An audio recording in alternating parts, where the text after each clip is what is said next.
Olá, pessoal, bem-vindas e bem-vindos ao terceiro episódio da nossa série documental Por Dentro do G20. Hoje nós vamos conversar sobre os desafios do G20 frente às turbulências do planeta. Quando falamos sobre turbulências, estamos falando sobre temas essenciais, como desigualdade, mudança climática e tecnologias digitais e seus impactos políticos, econômicos e sociais. Para isso, conversamos com pesquisadores profissionais e estudiosos desses temas sobre trabalhos que eles têm desenvolvido junto a grupos do G20. A ideia aqui é refletirmos com vocês sobre esses temas e compreendermos como esses temas serão levados à 19ª Cúpula do G20, que ocorrerá agora em novembro, na cidade do Rio de Janeiro. Vamos acompanhar um pouco sobre os temas que estão sendo abordados e como eles estão sendo trabalhados para este momento. O G20 financeiro, ele tem a sua própria dinâmica interna, mas evidentemente ele é muito impactado, ele é condicionado pelo ambiente internacional como um todo. Então, ele é muito impactado, por exemplo, por questões geopolíticas, né? As questões das guerras, os conflitos, não só a guerra da Rússia com a Ucrânia, mas as questões em Gaza, o conflito em Gaza, outros conflitos ao redor do mundo, temas como migrações, o tema da mudança do clima, cada vez mais a frequência cada vez crescente, mais grave de fenômenos extremos climáticos.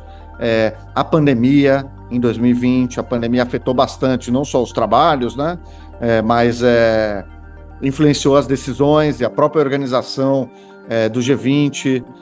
Você mencionou questões comerciais, sem dúvida, fragmentação econômica, barreiras comerciais, protecionismo, isso tudo acaba influenciando as deliberações do G20 e podem impactar, como impactam efetivamente a capacidade de tomar decisões coletivamente do grupo. Sem dúvida,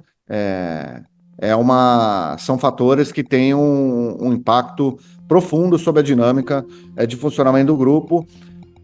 Muitos deles, evidentemente, que não impactam apenas o G20, né? Você tem dificuldades na ONU, você tem dificuldades na OMC, você tem dificuldades no âmbito de grupos regionais, né?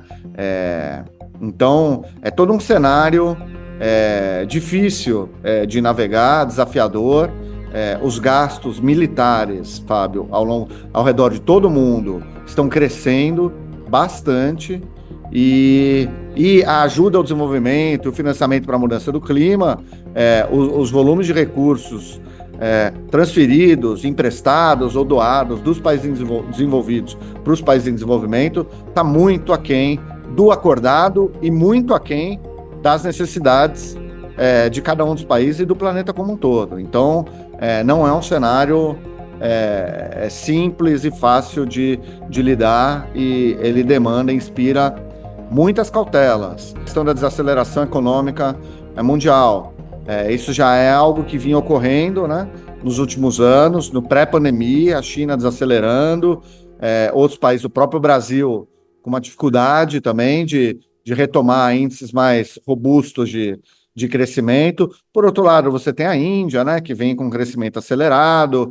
você tem Bangladesh, você tem alguns países do Sudeste Asiático ali com uma trajetória interessante de desenvolvimento, mas é isso, a média do crescimento econômico global caiu, e se hoje a gente já sabemos, aliás, há muito tempo, que crescimento econômico por si só não é a solução dos problemas do planeta, não vai resolver todos os problemas, ele é uma condição que ajuda bastante a você pegar um pouco o excedente dos recursos que está sendo criado por esse crescimento econômico e distribuir, né, para os mais pobres, para os países de desenvolvimento, e também para você ter um ambiente mais propício a entendimentos internacionais, né? Se você tem, como nós temos hoje, um enorme número de países de renda baixa endividados, já experienciando crise de dívida ou em risco de crise de dívida, como os dados internacionais indicam, isso adiciona muitas tensões, né, pro cenário.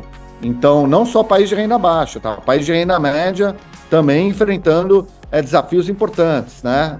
Aqui temos a Argentina aqui conosco, Egito, Sri Lanka, países importantes regionalmente, inclusive geopoliticamente, que tem o Paquistão, têm que lidar com problemas importantes de dívida. Então, todos esses fatores adicionam aí complexidades, nuances e sensibilidades que são um desafio para você ter que equilibrá-las todas numa mesa e chegar com resultados, né? Construir acordos, construir uma agenda, construir acordos em cima dessa agenda e apresentar resultados ao final do ano. Então, é um cenário bastante difícil e perigoso, eu ia falar, se você tiver um olhar um pouco mais realista, né? É um cenário que o otimismo, a gente precisa ser otimista para trabalhar, para construir, para poder enfrentar situações, mas uma análise fria indica que nós devemos estar muito preocupados com o cenário internacional de pouco conducente a grandes entendimentos. E a despeito de tudo isso, o Brasil tem conseguido fazer um bom papel. Se você me permitir uma breve digressão, a gente, durante os anos 2010, a gente teve taxas de juros muito baixas ao redor do mundo todo, ainda os países desenvolvidos digerindo aí os efeitos da crise financeira, mantiveram taxas exageradamente baixas, fizeram quantitative easing e etc. O que aconteceu? Os países em desenvolvimento, muitos, foram aos mercados internacionais de dívida, se endividaram, não mais a dívida oficial dos países, mas foram no mercado privado internacional se endividar, e apareceram também novos credores, como China, como grande credor internacional, como Índia, como Emirados Árabes Unidos, como Arábia Saudita, novos credores que não são membros do Clube de Paris, que é o grupo tradicional dos grandes credores tradicionais, França, Estados Unidos, Alemanha, Inglaterra, Itália. Então, o que aconteceu foi isso: os países em desenvolvimento pegaram muitos empréstimos de credores privados e de países que não eram tradicionais credores. Veio a pandemia, boa parte desse país quebrou, entrou em grandes dificuldades, como toda a economia do planeta. E aí, com a pandemia, subiu a inflação nos países desenvolvidos e os países desenvolvidos subiram a taxa de juros. A taxa de juros que era 0, 1, sei lá o quê, hoje a básica dos Estados Unidos está em 5,5. Então, os países que tomaram esses empréstimos, Fábio, eles estavam endividados com atores de difícil trato quando você tem uma crise de dívida e com suas economias em grandes dificuldades por causa da pandemia e com uma alta na taxa de juros que impacta profundamente a capacidade deles de servir. Então, uma tempestade perfeita.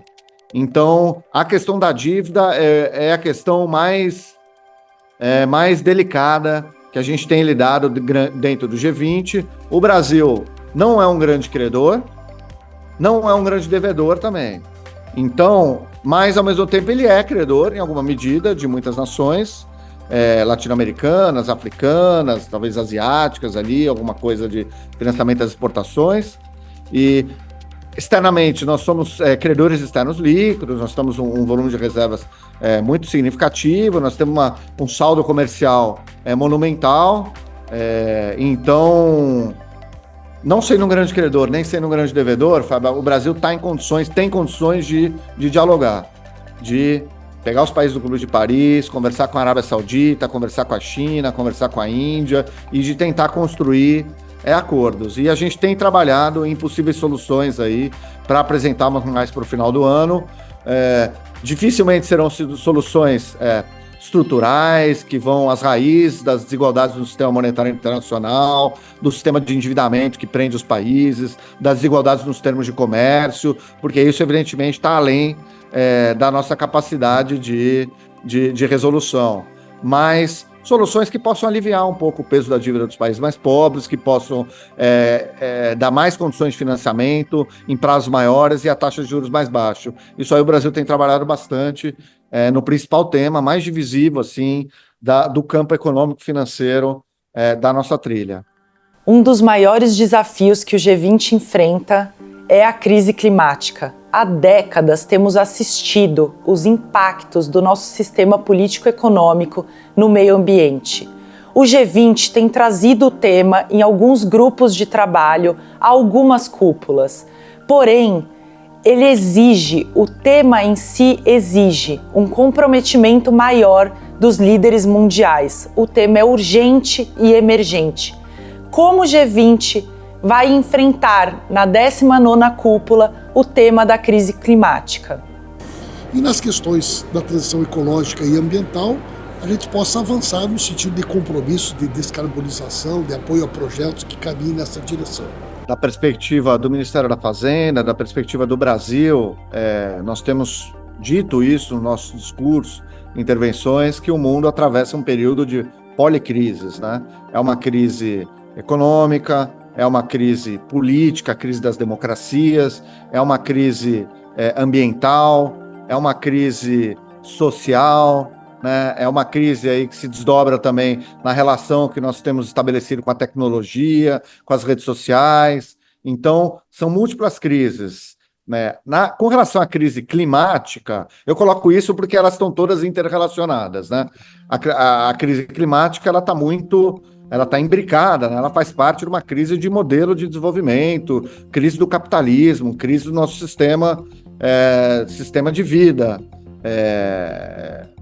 Enfim, está claro que nós continuarmos da maneira como nós estamos, com os modelos que nós seguimos utilizando nos últimos, você falou, industrialização, último século e meio, não está certo, não está claro que é possível conviver, né? Um planeta saudável, equilibrado, com um sistema capitalista ou de produção, consumo e distribuição com o qual nós estamos vivendo, né?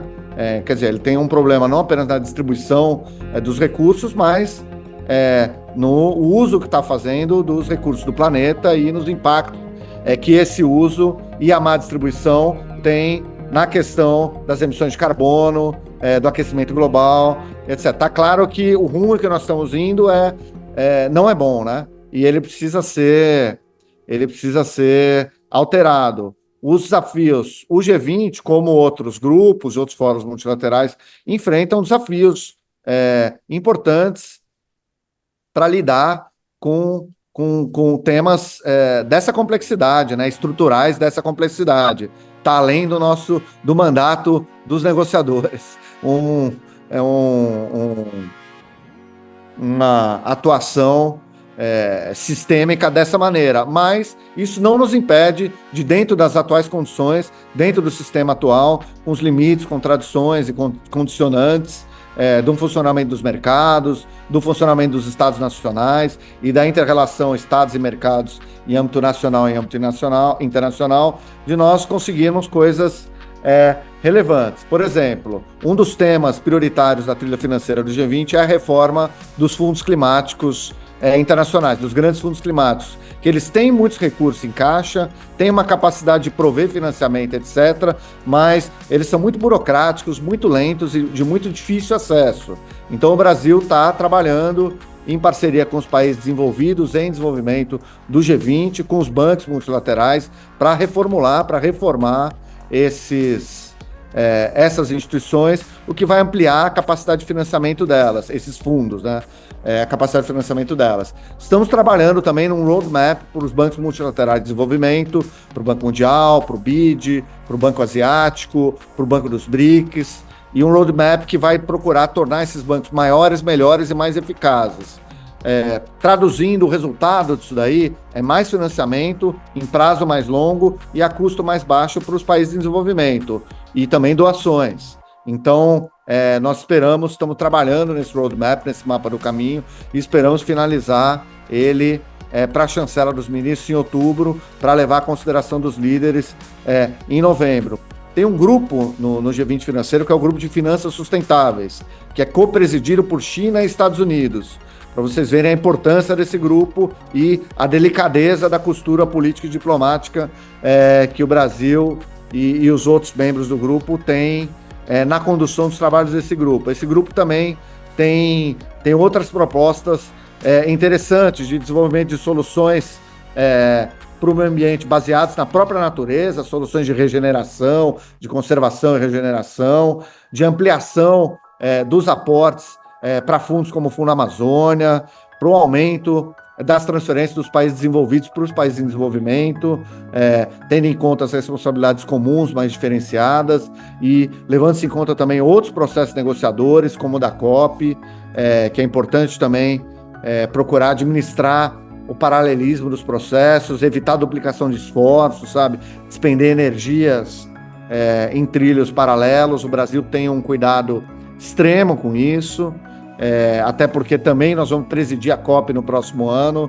Então, eu acho que dentro de desafios estruturais, sistêmicos, muito importantes e urgentes, o G20 consegue entregar soluções possíveis e viáveis e concretas que vão melhorar um pouco, procuram melhorar um pouco o mundo que nós estamos vivendo, mas eu não queria passar uma mensagem ingênua de dizer que os grandes problemas que nós estamos vivenciando estão sendo endereçados e resolvidos neste momento, sob a liderança de quem quer que seja. Eu acho que a gente tem um trabalho sério e importante para desenvolver ao longo dos próximos anos. Eu acho que esse clima de entendimento que o Brasil tem conseguido construir nesse G20 de 2024, caso a gente consiga levá-lo para a África do Sul e para as presidências que vão suceder, a gente, quem sabe, consiga dar impulso importante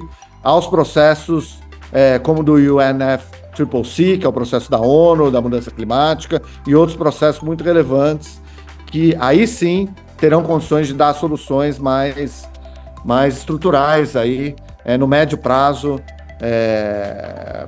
para que a gente possa melhorar as condições de vida. E aí as soluções de longo prazo, né, Fábio, acho que escapam um pouco ao nosso diálogo aqui, mas elas são soluções que devem ser discutidas cada vez mais, na minha opinião. Um dos aspectos fundamentais que tem sido debatido nos grupos de trabalho do G20 é a questão da revolução tecnológica ou do avanço das tecnologias digitais na nossa sociedade, nas nossas sociedades, né? Mas a gente tem que tentar entender como o G20 tem realmente debatido com essa problemática. Quais os avanços reais, concretos, eles estão propondo? Então é um pouco disso que a gente vai tentar conversar com os nossos especialistas, com os nossos convidados, para entender o que vem a partir desse debate em relação às tecnologias digitais. Para nós, a desinformação é muito mais do que somente uma notícia falsa, uma mentira. Ela acaba reproduzindo e até fortalecendo o racismo, a discriminação contra povos indígenas, né? E acaba gerando violência e até morte. Então a gente tem buscado trazer as informações corretas sobre quem somos, onde estamos, né, quantos povos existem no Brasil e também termos. Nós temos falado muito sobre os termos que hoje já não são mais aceitos, como índios, né, e que acaba tendo hoje um tom pejorativo, mas somos povos indígenas, né? Vivemos em aldeias, em comunidades, não mais em tribos, como assim era conhecido. Então isso ajuda muito a sociedade também a entender quem somos, para ajudar também nessas informações verdadeiras sobre a nossa realidade. Então nós temos buscado muito apoiar os jovens comunicadores indígenas que trazem a informação a partir do território, né, que prestam também essas informações sobre a cultura, né, sobre os modos de vida. Então é uma forma da gente combater essas mentiras, né? Trazendo quem realmente vive a cultura, né? Quem conhece, para poder estar falando diretamente. É um fenômeno global. Nós temos hoje uma revolução digital em curso. Eu tenho dito que nós já estamos na fase do copo meio cheio. O copo está meio cheio, mas também está meio vazio. Eu sou muito crítico de uma visão pessimista sobre o papel que as tecnologias têm na economia, na sociedade, na cultura e na política. Eu acredito que, como estamos em transição na experimentação de certos modelos, há espaço para debates de natureza ética sobre qual civilização nós queremos construir. Não dá para construir uma civilização negando a ciência. Não dá para construir uma civilização com discurso de ódio. E a desinformação, ela é um fenômeno que precisa ser enfrentado também no Brasil. É difícil até de conceituar. Não há um consenso global sobre o que vem a ser desinformação. Porque não é exatamente uma mentira. Por vezes, um fato real, tirado de contexto, muda completamente o seu sentido. Por isso que eu acredito que o Brasil pode ajudar nas reflexões que faz, na sua sociedade civil, nos seus especialistas, pesquisadores. O Congresso Nacional deve debater e chegar a termo a alguma posição, seja qual for, porque eu creio que ter um ambiente mais saudável na internet é algo fundamental para toda a população brasileira. E o Brasil, ele se sintoniza com o debate global. O sistema das Nações Unidas tem feito muitas discussões. A própria ideia de integridade da informação, que é objeto do debate feito aqui no GT sobre a economia digital, é reflexo de discussões feitas no ambiente da ONU. Então eu diria que, usando a sua inteligência, usando o fato de ser um país com alta conexão, ser um país livre e democrático que debate abertamente as questões, o Brasil pode oferecer aportes a esse debate global e ser beneficiário, inclusive, de um padrão global que pode ser estruturado a partir de tantas discussões. Bom, a SECOM, em primeiro lugar, ela faz um trabalho de apoio e de suporte, desde a divulgação, cuida do site, organiza os eventos. Então nós temos uma parte da nossa atuação no G20 que é uma parte meio. Mas nós queremos que essa iniciativa de trazer o tema da integridade da informação, que pela primeira vez foi incluída na pauta do G20, faz com que a SECOM ganhe um protagonismo nesse debate, sirva como um exemplo que possa inspirar que nas próximas presidências esse tema também seja incluído. Né? Então é a primeira vez que na pauta dos eventos paralelos do G20 o tema da integridade da informação surge. E ele surge como uma iniciativa da SECOM. E eu espero que a partir de agora todas as outras presidências repitam essa nossa iniciativa. Eu estou sobretudo esperançoso de como que a gente caminha em determinadas pautas onde que essa sinergia ela é maior. Então, por exemplo, o tema de inteligência artificial, que é sem dúvida um dos temas mais quentes do momento, tem uma conexão muito forte com a questão de deslocamento de trabalho, afetação das habilidades, a própria questão de como que a gente vê processos de extração distintos de outros momentos de progresso tecnológico, mas que afeta de maneira muito distinta o sul global. Por exemplo, a gente sabe que a extração de recursos naturais de forma ilegal, de minérios, acontece no sul global para, por exemplo, você ter materiais como chips desses sistemas de inteligência artificial. A própria questão de precarização do trabalho está muito mais associada ao sul global, como, por exemplo, a maneira pela qual você anota dados para esses sistemas eles serem treinados. Então, essa perspectiva de que a gente possa ter essa sinergia com esses outros grupos de engajamento, eu acho que é uma esperança boa e que a gente possa, ao final desse processo, ter essa conversa que ela seja mais inclusiva, né? Porque aí eu volto no meu ponto. O adjetivo que foi dado para essa força-tarefa é realmente um mote dela, de como que a gente tem uma transformação digital que seja inclusiva. E daí a perspectiva é de a gente ter conversas também mais acessíveis.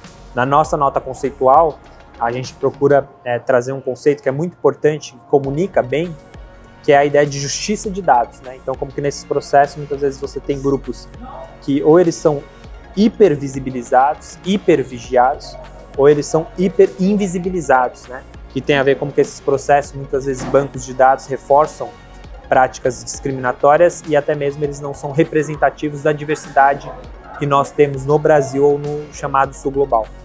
Será que agora, 10 anos depois, a gente está muito diferente disso? É uma questão para se pensar, para se refletir, porque não adianta ocupar espaços como a presidência do G20 se a gente olha para trás, de novo, a gente não fez o nosso dever de casa, o nosso dever doméstico.